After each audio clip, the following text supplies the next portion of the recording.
Have you ever wondered why some men, no matter how kind, generous, or emotionally open, still get tossed aside like they never mattered? It's not because they're bad men, it's because they're weak men. In today's world, weakness has become its addiction. Carl Jung once said, "People will do anything, no matter how absurd, to avoid facing their soul." And that's exactly what the modern man does. He avoids himself by chasing her, by pleasing her, by needing her validation. More than his reflection. You may think addiction is just about alcohol, drugs, or social media. But Jung knew better. He understood that addiction is the refusal to suffer consciously. And for millions of men, the true addiction is emotional dependency. The weak man doesn't drink from a bottle. No, he drinks from her approval. He snorts at her attention. He injects her compliments like a sedative for his hollow identity. Like any addict, he becomes predictable, easy to control, until the very thing he craves, love, begins to recoil from him. Here's the brutal truth. A man who abandons himself for connection isn't a lover. He's a beggar. In this video, we're going to expose a psychological addiction no rehab can fix. The addiction to being liked, understood, and chosen. Carl Jung warned us about it, and if you don't wake up to this, you won't just lose. Women, you'll lose yourself. The addict doesn't always come with a needle in his arm or a drink in his hand. Sometimes he comes with a broken sense of self, scrolling through her texts like they're medicine, hoping the next message will fill the emptiness inside him. This is the new addiction. And Jung saw it coming. He warned that what we reject in ourselves, we project onto others. For the modern man, that projection lands on her. She becomes his mirror. He begs her to show him something worthy, not because he loves her, but because he can't face himself. You think you're chasing love? You're not. You're chasing anesthesia, a distraction from the pain you've refused to integrate. The pain of the boy inside you is still waiting for approval. And here's where Jung gets dangerous. He said, "The man who does not confront his darkness becomes a slave to it." If you can't suffer consciously, you'll suffer unconsciously through obsession, fantasy, emotional fixation. You'll tell yourself she's the one when really, she's just the latest escape from the inner war you refuse to fight. Let's get brutal. Every time you text her, "Good morning," hoping for a reply, that's a fix. Every time you replay a conversation in your head, wondering if you said the wrong thing, that's withdrawal. Every time you beg for closure, that's a relapse. This isn't love. It's dependency. Jung would have told you that the moment you place her at the center of your psyche, you give away your masculine soul. You become possessed, consumed by the feminine image. No longer a sovereign man, but a fragmented one. She becomes your compass, your critic, your confessional. And like any addict, you lose the ability to regulate your emotional state. You depend on her to tell you who you are. This is why she pulls away. Not because you weren't kind, but because you were hooked. She doesn't want a man who clings. She wants a man who stands. And here's the paradox. The more you try to prove you're worthy of her love, the more she feels you are not. Because at the root of your chase is not confidence. It's self-abandonment. And women, whether they understand it or not, are biologically wired to lose attraction the moment a man loses himself. This is Jung's hardest lesson, until you confront the wounded, rejected emotional addict within you. You'll keep calling it love when it's just escape. Carl Jung didn't just study the human mind. He mapped its hidden architecture. And one of his most dangerous discoveries was this. Every man carries a feminine image within him. He called it the Anima. And if you don't learn to master it, it will master you. Here's how it happens. You meet her. She's beautiful, mysterious, soft where you're hard. And in that moment, something ancient wakes up inside you. Not because she's special, but because she mirrors the unlived part of your psyche. The part you've disowned, the part you've buried, the part that feels, Jung said, The anima isn't just a symbol of woman.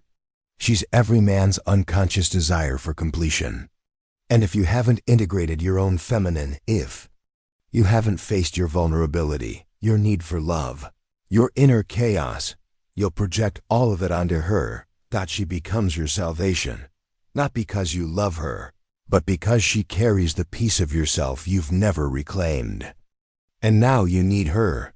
You need her to text back. You need her to understand you. You need her to say you matter. Because somewhere deep inside, you're terrified you done single quotes T. This is anima possession. It's when the modern man gives up his strength to chase a ghost. It's why you collapse after one cold look. Why do you spiral after she pulls away? Why do you start acting like a boy the moment you feel ignored? You call it heartbreak. Jung would call it projection. You never loved her. You loved the part of you she woke up. And because you didn't know how to hold it, you made it her job to carry it. How much she loves you, she cannot respect the man who makes her his God. Here's the truth. No woman can give you your soul back. That's your work. And until you reclaim the parts of yourself you've handed to her, you'll always walk around half alive, half man, half ghost chasing women to feel whole. It gets even darker. The longer you stay possessed by her, the more she punishes you. She turns cold. She withdraws. She becomes impossible to please. Why? Because your psyche is screaming at you to wake up, to take back your center, to stop bowing to the feminine outside you and start integrating the feminine within you. You think she betrayed you? No, your anima betrayed you. Because you made her a god. Jung warned us. The man who refuses to integrate his anima becomes emotionally volatile, lost in fantasy, addicted to approval, and ultimately stripped of masculine authority. She doesn't want to carry your soul. She wants to reflect it. But if you give her the keys to your identity, don't be surprised when she drives you off a cliff. You think she left because she was heartless? Because she didn't appreciate how much you gave? Because she couldn't handle a real man with feelings? But that's not what happened. She left because somewhere along the way, you stopped being a man and started being a reflection of her emotions, and no woman respects her own echo. She doesn't want a man who constantly mirrors her feelings and emotional shifts. She wants a man who brings his own gravity, who holds space for her chaos without losing himself in it. Let's be brutally clear about this. The moment you made her your therapist, your confessor, your emotional compass, you shifted the polarity. Jung called it the collapse of masculine structure. The moment a man becomes emotionally dependent on a woman to regulate his inner world, he invites her to dominate him unconsciously. And here's the twist. She doesn't want that power. She doesn't want to be your everything. She wants to feel your gravity, not carry your weight. But the weak man doesn't understand this. He thinks love means transparency. So he overshares, over-explains, over-apologizes. He thinks connection means confession. So he spills every dark thought, every insecurity, every mood swing, not as a gesture of strength, but as a cry for rescue. And she sees it. At first, she tried to nurture.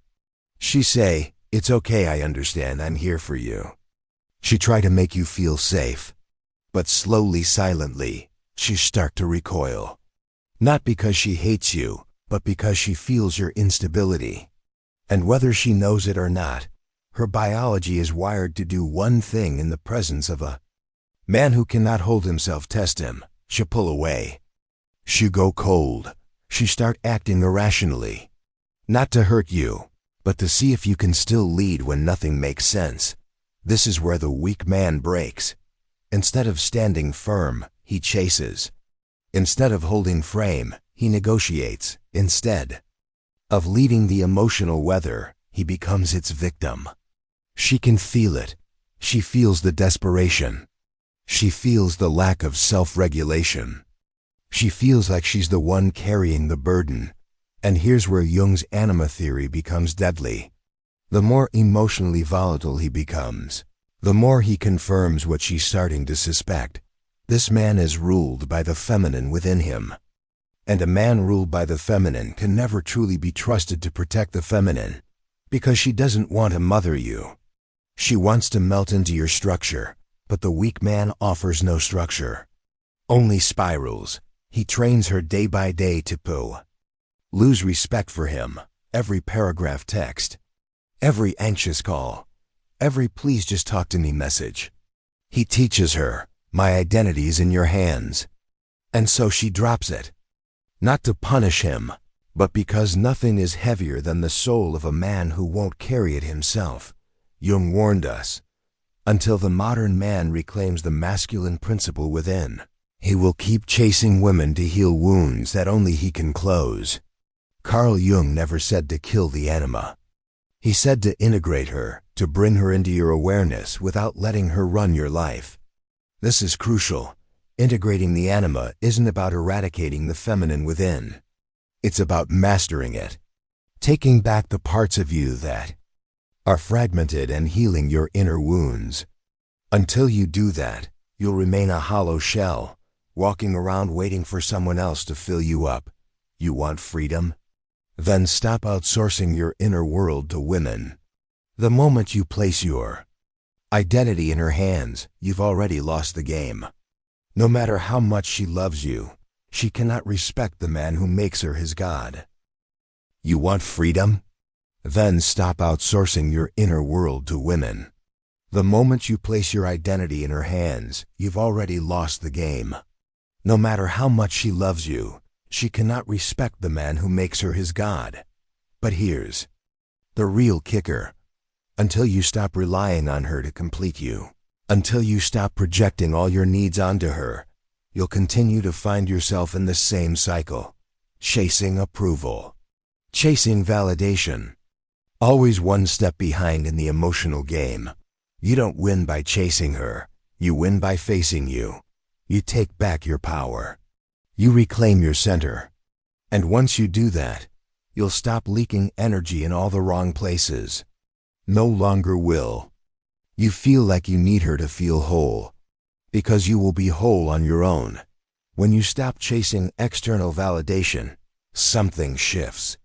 She begins to look at you differently, not because you've become distant, but because you've become solid. The man who no longer needs her to feel validated becomes the man she truly respects. Not because you've changed on the surface, but because you've become anchored in who you are, solid, unshakable, unapologetically. You. The weak man fades from her memory. The integrated man becomes a reference point. No one ever made her feel like he did. Not because he performed, not because he proved himself, but because he embodied his own truth. This is the Jungian shift. When the anima becomes conscious, you stop chasing the woman outside and start claiming the one inside. Your feminine energy becomes a guide, not an addiction. You feel emotions, but you don't drown in them. You open your heart, but only to those who prove they can hold it. You express your truth, but never at the cost of your frame. Suddenly, you become a presence she can't quite explain. You're calm, but not passive. You're kind, but not eager. You're open, but not exposed. You become dangerous not because you threaten, but because you no longer need. You no longer need her to fill the void you once tried to escape. You've done the inner work. You've become whole, and that's when the shift happens. The weak man fades, but the integrated man stands tall. Women no longer sense desperation or a need for validation. They feel your strength, your integrity, and your sovereignty. You become a force. Not because you're demanding or needy, but because you simply exist, grounded in who you truly are. This is the paradox of masculine power. The more you stop chasing, the more they start remembering you in silence. Long after you've walked away, your presence lingers. Not because you played a game, but because you embodied something real. Something they can't shake. You no longer need their approval, and that is what makes you irresistible. Carl Jung's final truth is this: the stronger your inner union, the less you crave outer validation. And when that happens, you stop chasing women. They start remembering you not because of what you did, but because of who you are. You were never weak because you felt too much. You were weak because you gave your power away to what you felt. You allowed your feelings to dictate your actions, to control your self-worth, to make you dependent on someone else to feel whole. Jung saw this coming. He understood the battle every man faces. The addicted man isn't just hooked on a substance. He's addicted to escape from his pain, escape from his responsibility, escape from his true self. He's addicted to fantasy, to approval, to women who don't respect him. He can't hold tension. He can't say no. He folds when life asks him to stand. But here's the brutal truth: no one can rescue that man. Not the therapist, not the woman, not the world. The rescue must come from within. You have to go down into the underworld of your own psyche and face the parts of yourself you've buried underneath porn, underneath validation addiction, underneath all the ways you've sought external sources of comfort. You need to meet the little boy inside you who begged for love and got silence, who chased approval and got shamed, who tried to impress because he was never told he was enough. And you don't kill him. You integrate him. You take the parts of yourself that you've buried and bring them to the surface. You become the man he needed. You become the frame around your own chaos. You become the strong, self-sufficient man who can hold his ground. Even in the face of life's toughest challenges, when you walk back into the world, you are no longer chasing anything. Your center is set. Your soul is yours again. And your presence, no longer diluted by desperation, becomes the kind of power no woman, no addiction, no chaos can control. You are not here to beg. You are here to become. So, make your choice. Will you choose to reclaim your power, or will you stay a slave to comfort? This is your line in the sand. Make it the last one you ever cross. If this video hit hard, don't just scroll past. Like it. Share it with a brother who needs to hear this message. Because every man deserves the chance to reclaim his soul, to stop chasing approval and start standing tall in his own truth. This is the path of the integrated man. The man who has faced his darkness, integrated his light, and now walks forward as a complete, sovereign being. The man who no longer needs anything outside of himself to feel whole. And in that peace, in that integration, he becomes the man women are drawn to, not because he needs them, but because he doesn't. And that is the ultimate freedom.